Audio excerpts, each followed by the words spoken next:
आई, कशी आहेस? जेव्हा अमितने आईला फोनवर विचारलं, तेव्हा सुषमाजींनी त्यांना बराच काळ मुलाचा आवाज ऐकला नव्हता. आनंदाने थरथरत्या आवाजात म्हणाली, "मी ठीक आहे बाळा. बराच काळ झाला फोन करायला. आज अचानक आईची आठवण कशी आली?" अमित म्हणाला, "आई, गोष्ट अशी आहे की कामाच्या व्यस्ततेमुळे मी तुला भेटायला येऊ शकत नाही आणि बाबा निघून गेल्यानंतर तू तिकडे एकटी पडली असशील. म्हणून तुझी सून आणि मला दोघांनाही असं वाटत आहे की तू आता इकडे आमच्यासोबत राहायला यायला हवं." मुलाच्या तोंडातून स्वतःसाठी चिंताग्रस्त शब्द ऐकून बऱ्याच वर्षांपासून आपल्या मुलापासून दूर असलेली सुषमाजींचे डोळे भरून आले. वर्षानंतर आज त्यांना असं वाटलं की जणू आपल्या जवळचा कोणीतरी ह्या जगात आहे. आपल्या मुलावर मोहित झालेल्या सुषमाजींनी लगेच होकार दिला. तेव्हा अमित म्हणाला, "आई, मी आठवडाभरानंतरचं तिकीट काढून देतो. तू ये आणि जा. तोपर्यंत कुठल्या तरी चांगल्या प्रॉपर्टी डीलरशी बोलून त्याला आपल्या गावातील घरं आणि लोणचं फॅक्टरी करून विकून टाक. ते पैसे माझ्या खात्यात ट्रान्सफर करून दे." सुषमाजींनी काही विचारायच्या आधीच त्यांचा मुलगा अमित म्हणाला, "आई, प्रकरण असं आहे की मी इथे कर्जावर एक फ्लॅट घेतलाय आणि ते कर्ज फेडण्यासाठी मला खूप पैसे लागणार आहेत. म्हणूनच सगळे लवकर करून माझ्या खात्यात पैसे ट्रान्सफर कर," असं मुलाने सांगितलं. सुषमाजी म्हणाल्या, "बेटा, तू म्हणतोयस म्हणून मी आपलं घर विकते. त्यातून तुला एवढे पैसे नक्की मिळतील की तू तुझं कर्ज फेडता येईल. पण मी फॅक्टरी विकू शकत नाही. लोणच्याच्या फॅक्टरीतून अनेक महिलांना नोकरी मिळते. ती विकायची नाही."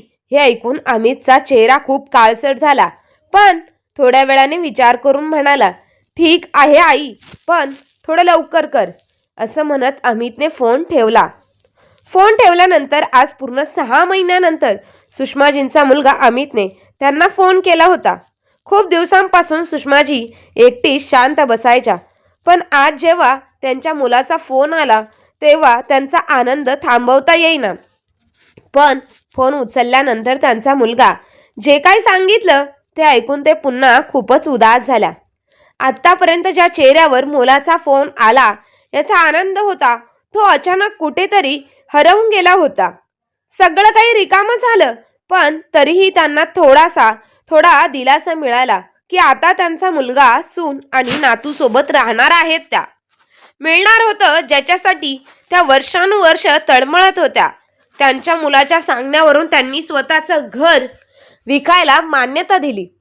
खरं तर सुषमाजी गावातील लोकांसाठी खूपच प्रेरणादायी होत्या. काही वर्षांपूर्वी त्यांच्या पतीचा भीषण अपघाती मृत्यू झाला होता. त्यावेळी सुषमाजींकडे काही जमीन होती जी त्यांच्या वडिलांनी नावावर केली होती. त्यांच्या मदतीनेच त्या व्यवस्थित जगू लागल्या होत्या. पण मुलगा अमितच्या उच्च शिक्षणासाठी त्यांनी हळूहळू ती जमीन विकायला सुरुवात केली.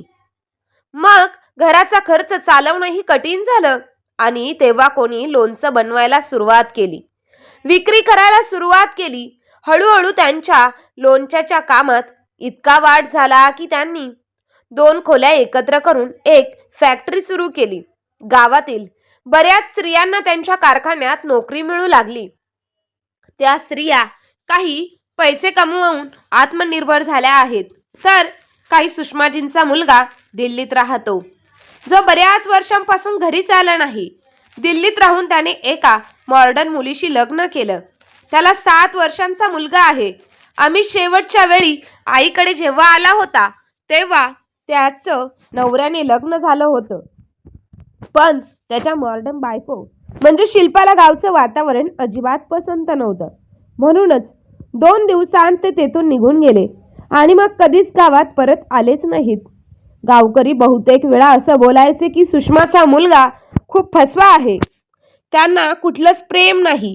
एखादा मुलगा इतक्या वर्षांपासून त्याच्या आईपासून दूर कसा राहू शकतो?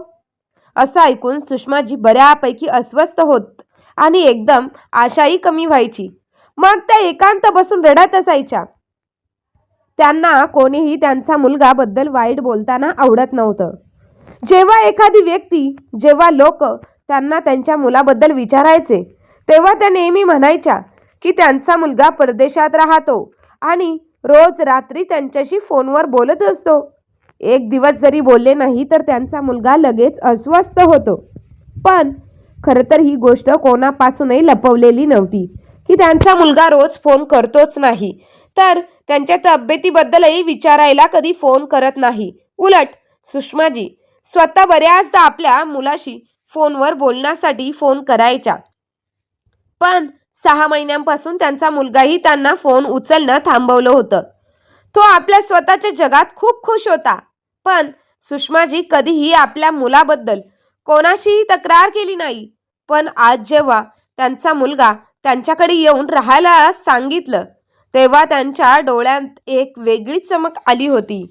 लगेच गावच्या सरपंचाकडे जाऊन म्हणाल्या, सरपंच साहेब, आज माझ्या मुलाने अमितने मला फोन करून त्याच्याजवळ राहायला सांगितलंय आणि त्याला काही पैसे लागतात, म्हणून मला माझं घरही विकायचं आहे. तुमच्या माहितीत जर कोणी असा व्यक्ती असेल जो घर विकत घेऊ इच्छित असेल तर कृपया मला कळवा. घराला ठराविक किमतीला विकून मी माझ्या मुलाजवळ निघून जाईल.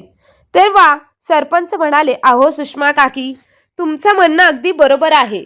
पण मला एक गोष्ट सांगा, जर तुम्ही तुमच्या मुलाकडे राहायला निघालात तर तुमच्या मागे तुमचा व्यवसाय कोण सांभाळणार? गावातील बऱ्याच स्त्रियांचे घर तर तुमच्या फॅक्टरीवर चालतं आणि जर तुम्ही निघून गेलात तर त्या महिला ज्या तुमच्या फॅक्टरीवरती अवलंबून आहेत त्यांचं कसं काय होणार? तुमच्या हातून तर तयार झालेल्या लोणच्याची चव कुणालाही मिळत नाही. तुम्ही गेल्यानंतर त्या लोणच्याची गुणवत्ता ढासळेल. हे ऐकून सुषमाजी सरपंचाला म्हणाल्या की सरपंच साहेब, तुम्ही या गोष्टीची अजिबात काळजी करू नका. मी सगळं नीट सांभाळून घेईल. सरपंचांशी बोलून सुषमाजी यांनी घराजवळच त्यांच्या लोणच्याच्या फॅक्टरीत आल्या. त्या तिथल्या सगळ्या महिलांना सांगितलं की त्यांना जायचं आहे. फॅक्टरीतील सगळ्यात अनुभवी कमला यांना त्यांनी फॅक्टरीची जबाबदारी दिली. कमलाने त्यांच्या हातचं लोणचं बनवलेलं खास मसाला दिला, जो मसाला त्यांना लोणचं बनवताना वापरायचा. तो मसाला घालून लोणच्याची चव इतकी वाढते की लोक त्यांच्या हाताची बोटं चाखत राहतात. मसाला देताना त्या म्हणाल्या की मसाला योग्य प्रमाणातच वापरायचा. माझ्यानंतर हे काम थांबू नये. वेळोवेळी मी येऊन तपास करत राहील.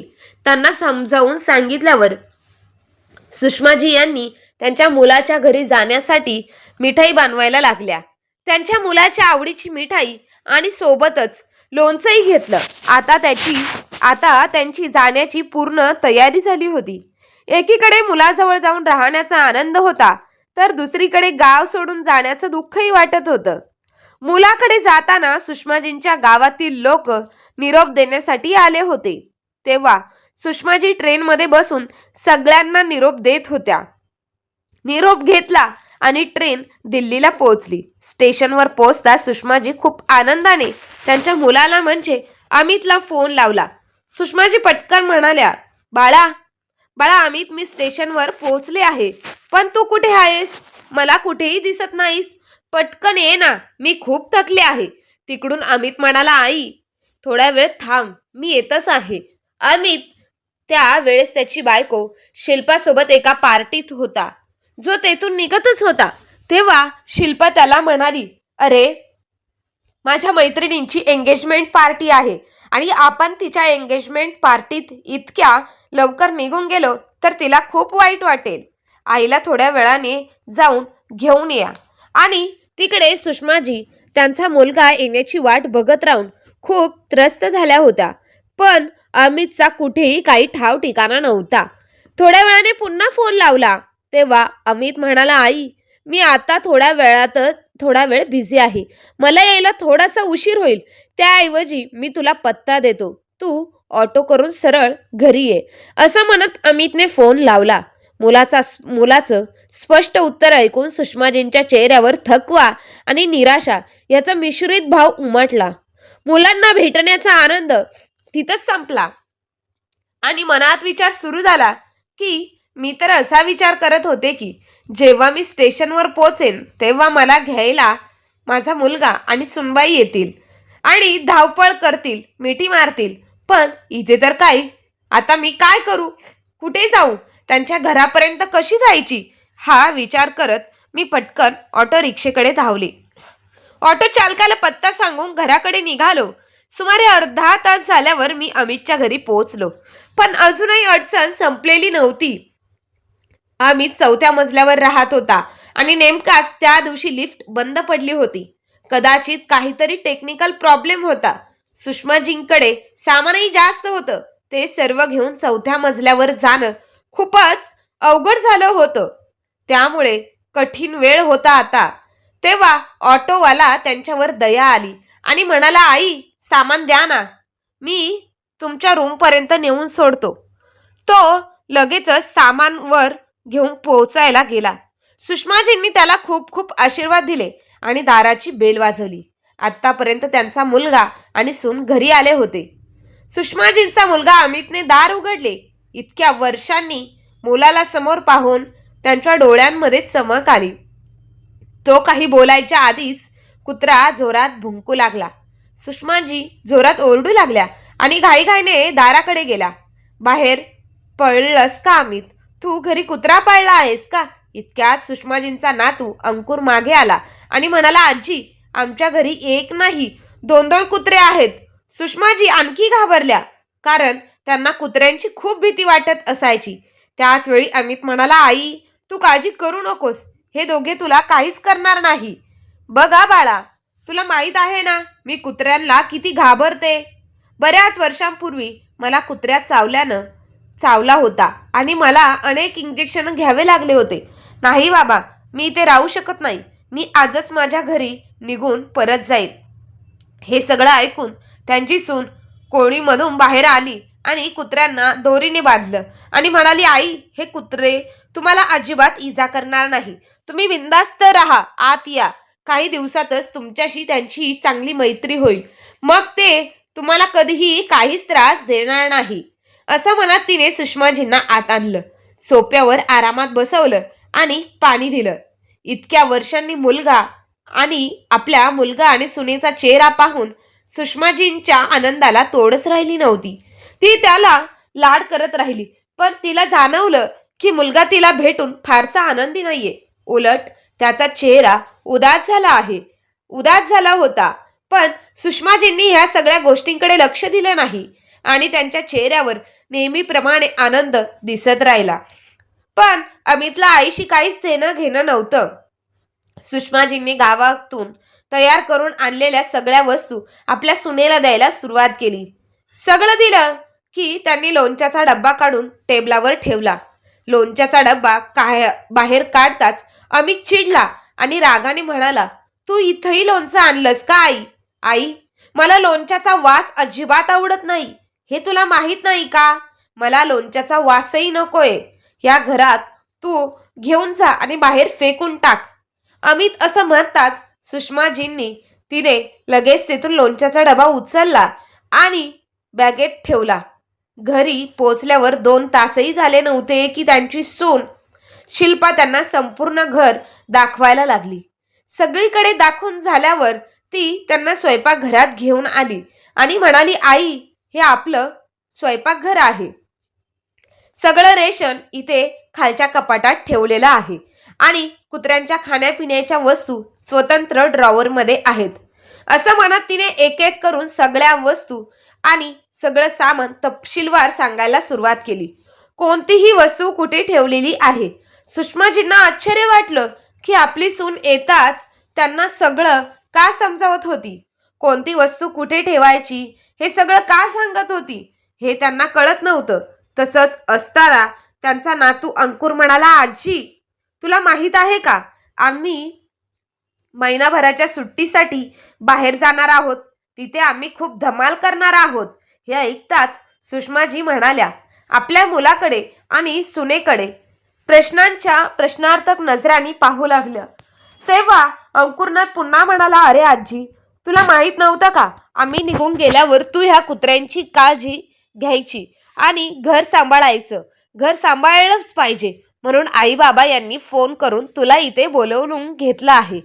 हे ऐकून सुषमाजींच्या पायाखालची जमीन सरकली. त्यांना पूर्ण आश्चर्य वाटले, कारण आतापर्यंत त्या असाच विचार करत होत्या की त्यांचा मुलगा आणि सून यांना काळजी आहे म्हणून त्यामुळे त्यांनी त्यांना इथे बोलवलंय आणि त्या कुत्र्यांपासून दूर राहायचे. पण आता त्यांना स्वतःची काळजी घ्यावी लागणार होती. सुषमाजी म्हणाल्या, बेटा, तुला माहित आहे ना, मला कुत्र्यांची फार भीती वाटते. तरीही तू मला या कुत्र्यांसोबत इथे एकटीला सोडत आहेस. मी हे सगळं सहन करू शकत नाही. तेव्हा अमितने आईला समजावत म्हणाला, आई, हे तू काय बोलतेस? आई, हे कुत्रे तुला फक्त 2-4 दिवस त्रास देतील, मग त्यांचं तुझ्याशी मैत्री होईल. असं म्हणत तो आपल्या खोलीकडे निघून गेला. दुसरीकडे बिचाऱ्या सुषमाजींना असंच वाटत होतं की आपला मुलगा आणि सुनेसोबत आनंदाने राहू, पण इथे तर मुलगा आणि सून त्यांना घरात मोलकरीण बनवून ठेवलं आहे त्यांनी. तेव्हा त्यांची सून शिल्पा म्हणाली, आई, तुम्ही इथे एकटे राहणार नाहीत.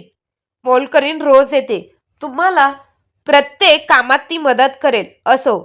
दुसऱ्या दिवशी सकाळी मुलगा आणि सून त्यांच्या वस्तू पॅक करून त्यांच्या मुलासोबत सुट्टीला घेऊन सुट्टी निघून गेली होते आणि घरात फक्त सुषमाजी एकट्याच उरल्या होत्या. पण तरीही मनात एक समाधान होतं की निदान मोलकरीण येऊन आपलं काम थोडं सोपं करेल. असं विचार करत असताना अचानक फोन वाजला. त्यांची सून शिल्पा फोनवर म्हणाली, आई, कामवालीबाई काही दिवस येऊ शकणार नाही, त्यामुळे आत्ताच तिचा फोन आला होता. तिचा नवरा अचानक आजारी पडला आहे आणि त्याला हॉस्पिटलमध्ये दाखल केलं आहे. त्यामुळे घराची सगळी कामं तुम्हाला स्वतः सांभाळावं लागेल. घराची जबाबदारी घ्यावी लागेल. असं म्हणत तिने फोन ठेवला. एवढ्या मोठ्या घरात दोन्ही कुत्र्यांसह सुषमाजी एकट्याच पडल्या होत्या. त्या कुत्र्यांना खूप भीती वाटत होती, पण तरी त्यांना खायला देण्याचा प्रयत्न करत होत्या. पण अनोळखी चेहरा पाहून दोन्ही कुत्रे बेकूर झाले होते आणि जोराजोरात भुंकू लागले होते. हे दोघं सुषमाजींना खूप त्रास देत होते. संपूर्ण घरात एकच गोंधळ उडाला होता. ज्या पद्धतीने त्यांच्या सुनेने त्यांना जेवण देण्यास सांगितले होते, त्यांनी त्यांना तशी खाण्याची सुरुवात केली. मग हळूहळू त्यांनी दोन्ही कुत्र्यांना सोबत मैत्री झाली. काही दिवसातच ते दोघेही त्यांच्या प्रत्येक गोष्टीचं पालन करू लागले आणि त्यांच्या सोबत मिळून मिसळून राहू लागले. संध्याकाळी सुषमाजी कुत्र्यांना थोडा वेळ फिरायला घेऊन जायची. हळूहळू सोसायटीतील अनेक लोकांशी त्यांची ओळख झाली होती. कधी कधी त्या लोकांना स्वतः हाताने बनवलेलं जेवण, हाताने बनवलेलं लोणचं लहान लहान डब्यात देत असे. सोसायटीतील सदस्यांनी जेव्हा त्यांच्या हाताच्या बनवलेल्या लोणच्याचा स्वाद घेतला, तेव्हा सगळ्यांनी त्यांच्या लोणच्याचं तोंड भरून कौतुक केलं. इथेही त्यांच्या लोणच्याची मागणी होती, पण सुषमाजी त्यांच्या मुलाच्या भीतीमुळे लोणचं बनवू शकत नव्हत्या. आणि एके दिवशी सुषमाजींनी आपल्या कुत्र्यांना घेऊन लिफ्टमधून वर येत होत्या. जसा लिफ्टचा दरवाजा उघडला तेव्हा बाहेर जमिनीवर एक सुंदर पिशवी पडली होती. त्यांना वाटलं कदाचित त्यात काही मौल्यवान वस्तू असतील, जे कोणाच्या हातून चुकून पडल्या असाव्यात. असं विचार करून त्यांनी ती पिशवी उचलली आणि घरी जाऊन उघडून पाहिली तर खरंच त्यात सोन्याचे दागिने होते. हे पाहून त्यांना खूप आश्चर्य वाटलं. मग काही विचार करून त्यांनी ती पिशवी स्वतःजवळ ठेवली. दुसऱ्या दिवशी सकाळी सोसायटीत मोठ्या मोठ्याने आवाज ऐकू आला. आवाज ऐकून सुषमाजी बाहेर आल्या. तेव्हा त्यांनी पाहिलं की एक मुलगी सतत रडत होती आणि तिची आई ती सतत ओरडत होती. चौकशी केली असता त्यांना लक्षात आलं की त्या मुलीचं काही दिवसातच लग्न करत आहेत आणि तिने तिचे सोन्याचे दागिने कुठेतरी हरवले आहेत. हे ऐकून सुषमाजी त्या मुलीकडे गेल्या आणि विचारलं की दागिने कुठे ठेवले होते. ती म्हणाली की एका पिशवीत ठेवले होते. हे ऐकून सुषमाजी ताबडतोब त्यांच्या फ्लॅटवर गेल्या. काही वेळातच ती पिशवी आणि मुलीला त्यांनी आणली आणि त्या मुलीला देत म्हणाल्या, ही पिशवी लिफ्टच्या बाहेर जमिनीवरती सापडली होती, म्हणून मी ती माझ्याकडे सुरक्षित ठेवली होती. तेव्हा ती ठेवलेली जेणेकरून त्याच्याकडे ती वस्तू आहे तो नीट सांभाळून परत देऊ शकेल. आता ही वस्तू तुम्ही स्वतः सांभाळून ठेवा. सुषमाजींच्या साधेपणाने आणि समजूतदारपणामुळे सोसायटीमधील सगळे लोक खूप प्रभावित झाले त्यांच्यावर. त्यांना आता इथे खूप मान मिळू लागला. सगळे लोक त्यांना इथे काकी म्हणून बोलावू लागले, जसं गावात लोक त्यांना हाका मारायचे. एके दिवशी सोसायटीत बैठक झाली होती. सुषमाजी, त्यांचा मुलगा आणि सून यांच्या वतीने ते बैठकीला गेले होते. बैठकीत सर्वांना सांगितलं की त्यांच्या सोसायटीतील पाककला स्पर्धेचं आयोजन करण्यात आलं आहे आणि ज्यांना या स्पर्धेत भाग घ्यायचा असेल तर तुम्ही सहभागी होऊ शकता. मग काय, समितीतील अनेक लोकांनी ती स्पर्धा केली. मग पण सुषमाजी शांत बसून सगळं ऐकत होत्या, काहीच बोलल्या नाही. मग सोसायटीतील लोकांनी म्हणाल्या, अहो काकी, तुम्ही तर खूप छान छान प्रकारचं लोणचं बनवता, मग तुम्ही या स्पर्धेत का भाग घेत नाहीत? स्पर्धेतील विजेत्याला 2 लाख रुपयांचं बक्षीस देणार आहेत. सोसायटीतील साऱ्यांच्या विनंतीवर सुषमाजींनी स्पर्धेत भाग घेण्यास होकार दिला. स्पर्धेच्या तयारीसाठी त्यांनी लोणचं बनवायला सुरुवात केली. या स्पर्धेत अनेक लोकांनी वेगवेगळ्या प्रकारचे स्वादिष्ट पदार्थ बनवलेले आणि सुषमाजींनी अनेक प्रकारचे स्वादिष्ट लोणचे तयार करून ठेवलेले. सगळ्यांचे पदार्थ खूप छान होते, पण सुषमाजींच्या लोणच्याला कोणीच टक्कर देऊ शकत नव्हते. त्यामुळे सुषमाजींनी स्पर्धा जिंकली. घरी परतताना सुषमाजी मनात विचार करू लागल्या की आजचा दिवस त्यांच्यासाठी किती किती भाग्यशाली दिवस आहे, कारण त्यांनी स्पर्धेत संपूर्ण 2 लाख रुपये जिंकले आणि त्यांचा मुलगा सुनई सुट्टी संपून घरी परतत आहे. मुलं घरी येताच मी त्यांना माझी स्पर्धा जिंकल्याची आनंदाची बातमी सांगणार आहे आणि त्यांनाही नक्कीच आश्चर्य वाटेल आणि बातमी ऐकून चकित होतील. पण ज्यावेळी सुषमाजी घरी पोहोचल्या आणि आत गेल्या त्याच वेळी अमित आणि त्याची पत्नी आणि मुलांसह घरी आला होता. घरात प्रवेश करताच घराची अवस्था पाहून मुलगा आणि सून दोघेही संतापले. त्यांनी पाहिलं की संपूर्ण घर अस्ताव्यस्त होतं. त्यांच्या दोन्ही कुत्र्यांनी पडदे फाडले होते आणि ते घरात इकडे तिकडे उड्या मारत होते. त्यांनी घरातील काही महत्वाच्या वस्तूही फोडल्या होत्या. हे सगळं पाहून शिल्पाने तिच्या सासूबाईला ओरडायला सुरुवात केली आणि म्हणाली, आई, थोडे दिवसही तुम्हाला घर नीट सांभाळता आलं नाही का? इतक्या बेफिकीरपणे तुम्ही कसं राहू शकता? जरा बघा, घराकडे सगळं जंगल करून ठेवलं आहे.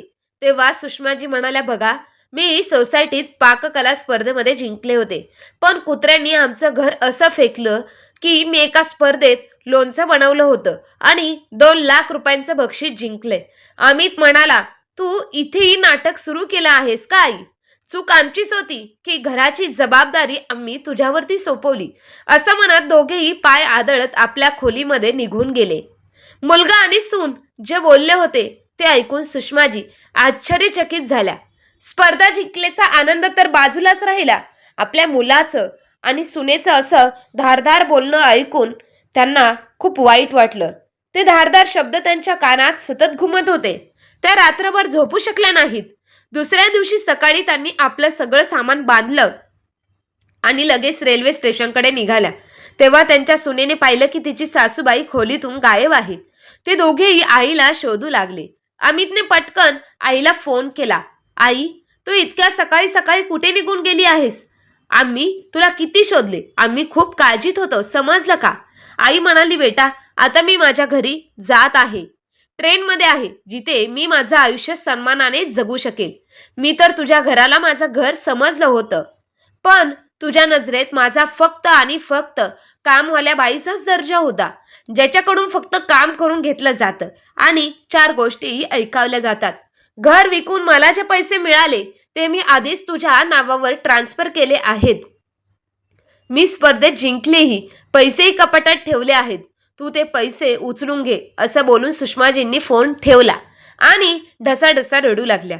त्यांनी गावातलं घर तर विकलंच होतं, पण आता त्या त्यांच्या लोणचं फॅक्टरीत बांधलेल्या खोलीत राहू लागल्या आणि पुन्हा एकदा त्यांच्या फॅक्टरीत व्यस्त झाल्या होत्या. त्यांनी आपलं लोणच्याचं काम पुढे नेलं. लोणच्याची फॅक्टरी सुरू करून आज त्यांना 30 वर्ष पूर्ण झाली होते.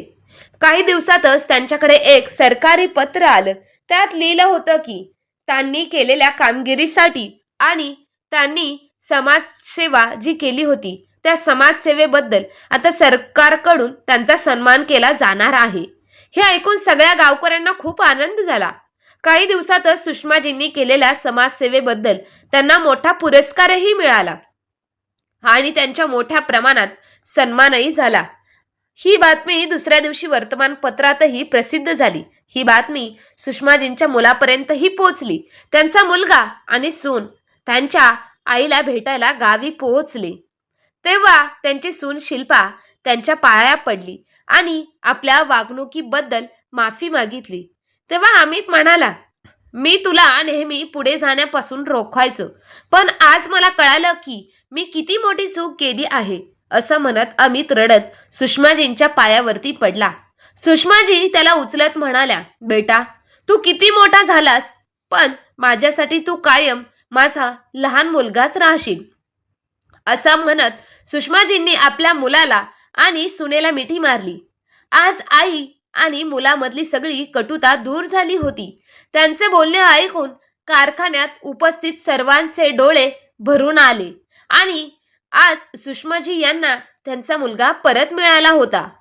तर मित्रांनो, तुम्हाला ही कथा कशी वाटली ते कमेंट करून नक्की कळवा आणि आवडली असेल तर आपल्या चॅनलवर नवीन असाल तर सबस्क्राईब नक्की करा. धन्यवाद.